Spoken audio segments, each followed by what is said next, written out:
Kerajaan Malaysia dan penganalisis politik Abdul Razak Baginda tidak perlu membayar RM5 juta kepada keluarga mendiang Al-Tantuya Syaribu.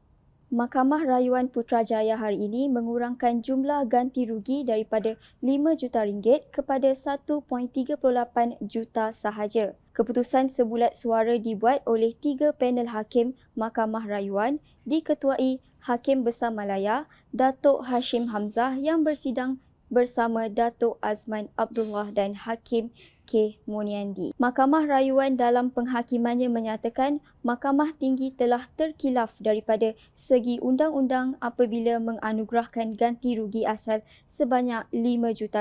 Terdahulu, kerajaan dan Abdul Razak merayu keputusan Mahkamah Tinggi Shah Alam pada 16 Disember 2022 yang memerintahkan mereka membayar RM5 juta sebagai ganti rugi am dan teladan selepas membenarkan tuntutan saman keluarga itu terhadap 4 pihak.